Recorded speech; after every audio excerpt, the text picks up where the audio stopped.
Hey guys, welcome back to the channel. Today we have good news. SEC dropped their lawsuit allegations, everything against Ripple. This is a big win for the crypto space, big win for XRP. I know a lot of people out there love XRP, and it's a big win for them. And overall, this is very good for the space. It shows that SEC cannot overstep. You know, there are projects out there that have the money to defend themselves. And I think with the original ruling that SEC was not a security, it sets a precedent. It sets a big precedent. So let's get into this and see what it all means. This is very, very good, very positive for the space, right in time for the Bitcoin halving that should take place in April of next year. So this is according to Brad Garlinghouse's Twitter page. And basically, he goes on to say that today was even a better day. Ripple 3, SEC 0. He goes on to say that Chris and himself, they, in a case involving no claims of fraud or misrepresentations, were targeted by the SEC in a ruthless attempt to personally ruin us and the company so many have worked hard to build for over a decade. SEC repeatedly kept its eye off the ball while secretly meeting with the likes of SBF, failing again and again to protect U.S. consumers and businesses. How many millions of taxpayers' money were wasted? Feel good that we are finally vindicated. And that's true. SEC and Gary Gendler in particular had some type of relationship with SBF. And they were meeting, and this is before everything blew up. And I always wondered, is that why he has such a vendetta against the crypto space? I don't know. But there's something there. And it's time for Gensler to go anyway. And I think with these mounting losses, the writing's on the wall. It's going to happen at some point. And if you hear me talking with a list, I'm sorry. I just got Invisalign and it's killing me. But I'm going through.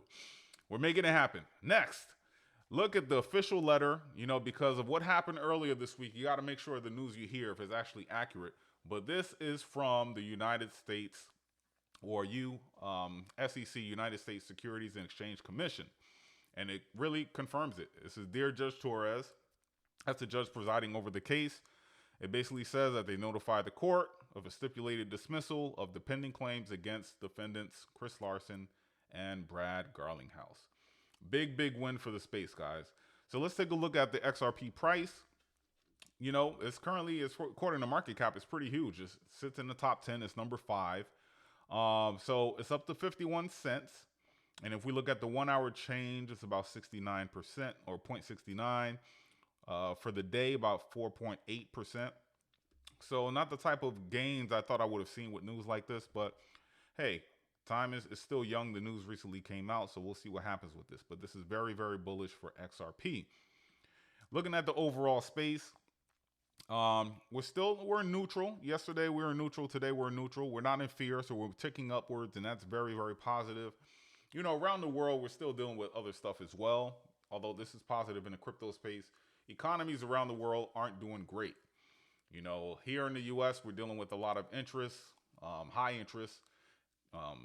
They're trying to combat inflation by raising interest rates, and it's hurting a lot of people. A lot of people are just living off of debt, paying with credit cards, paycheck to paycheck.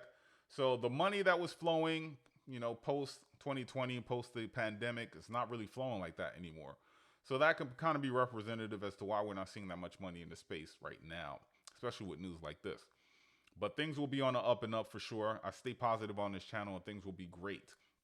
But again, right now, the way I'm investing is probably I'm DCAing, I'm putting like 50% aside in cash because you never know what could happen in the future, recessions and whatever. And I like to be prepared in case we get some crazy, crazy low prices. But again, that's probably why things aren't pumping like we think they should. But it's still young, so we'll see what happens.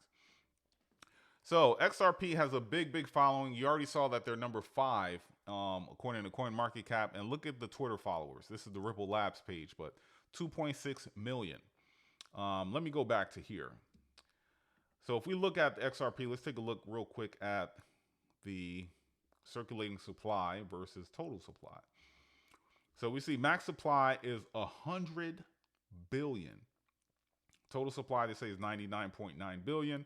And out of the circulating supply, only 53.4% is out there. So there's more to be put on to the market. And that's one of my concerns with XRP as far as why I don't invest in it. But I'm not saying it's a bad project. I just don't invest in it because it's too inflationary. I like to invest in things that aren't as inflationary. But as far as use cases go, it's a payment ledger, cross-border payments to be quicker, faster. In the olden days or with the current method, it takes time for cross-border payments to actually transfer and be confirmed. And with XRP Ledger, it helps to solve that. And I think it plays well and bodes well for news that we got today in the EU that they're, starting to implement the beginning phases of their CBDC, central bank digital currency. So EU is starting that. And they're not the only country, If we look around the world, about every country in the world right now, for the most part, is investigating or trying to get into it. There's only a couple that have canceled it. And that is Kenya. And the other one here is Peru. No, Ecuador. So Ecuador canceled it. But everyone else you can see are either currently researching it. Here in the US, we're researching it, or there's proof of concept, or there's a pilot program. So we see here over in Russia, there's a pilot program going on there. China, they have their digital yuan. India, they have that going on as well. So they're looking into it. So overall, it's coming, guys. Whether you want it or not, in most countries, it's going to happen. And XRP right now is probably at the forefront with their technology. It's going to be used. So there might be utility there for XRP. I see if this actually happens, and I think it is, XRP does have a seat at the table. And that's going to be big for that project. So that's what we got there. So why would the banks use it? And I talked about it briefly. Is basically because it's quicker. According to this article here, it says that it accelerates cross-border transactions with banks and financial institutions in mind. Banks can benefit from XRP because it's instantly convertible to other currencies. That's key. So US, you could trade it to rupee, yuan. So that's cool. And the transaction times are measured in seconds rather than hours and days. So utility is good. Also, tokenization. Here's some partnerships according to their website that Ripple Labs has. Basically, financial, government institutions, and that's their play pretty much. It's B2B, but also with retail. Obviously, retail, you want to send money over to businesses or something like that over the country. But mainly it's B2B. And you see here XRPL infrastructure partners, and then tokenization partners as well. So they want to get into tokenization, which I think is going to be the most utility for blockchain in the future. As far as major adoption, tokenization of assets is going to be huge. So XRP Ledger was the first major blockchain to support tokenization of real world assets. Now, with the introduction of XLS20 standard, advanced tokenization support is available on XRPL. This functionality unlocks new opportunities for businesses, financial institutions, governments to manage full tokenized asset life cycle on an enterprise-grade public blockchain. So now let's talk about tokenization. So all the things I just talked about, there's utility, there's a place for XRP in the future. CBDCs is coming, and I think XRP will benefit greatly from that.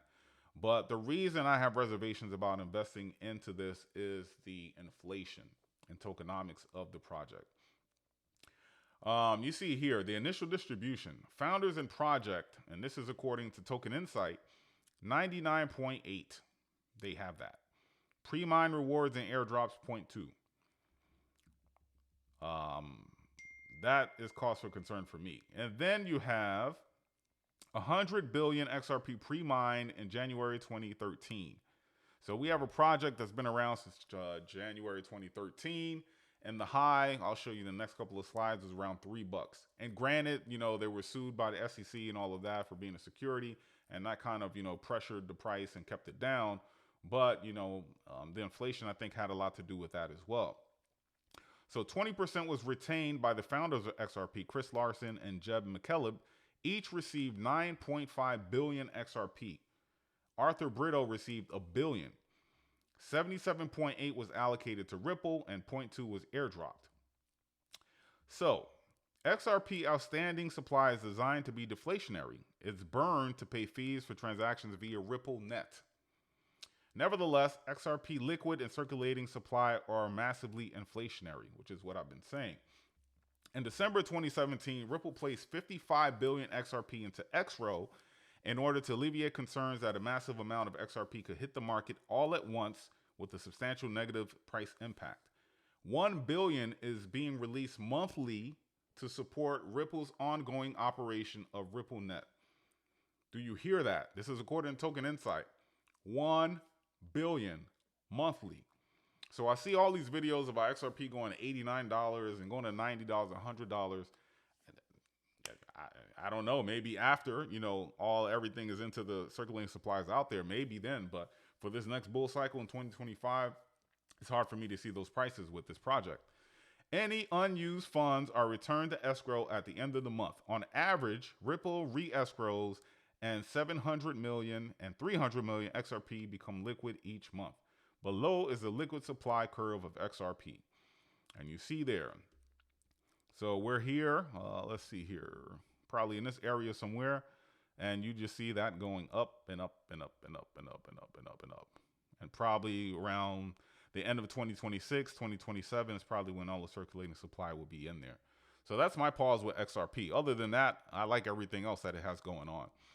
But yeah, I can't do that. So current price at the time of the video is 51 bucks. And we talked about the all-time high for this project. Let's take a look at some charts here, TradingView. And look at that. Came out 2013, and you see that it's been leveled off. Then there was a peak, down again, peak some more. And the only time it's hit the all-time high is $3.31. So overall supply, 100 billion, and circulating supply is 99.9 billion, and only 53, or, we have a little over 50, or a little under 50 rather, that needs to be put in circulating supply. So that's going to put pressure on this price. And for me, that's why I can't invest in XRP. But this is a win. I'm happy for the XRP holders, XRP army. I'm happy for the crypto space. This is just positive news. It's going to add to the momentum of spot ETFs that's going to be approved for Bitcoin. And then we have the halving. So a lot of things that are good right now. So I just want to make a quick video about XRP and it's positive news. And guys, I hope you liked the video. And until next time, talk to you later. Bye.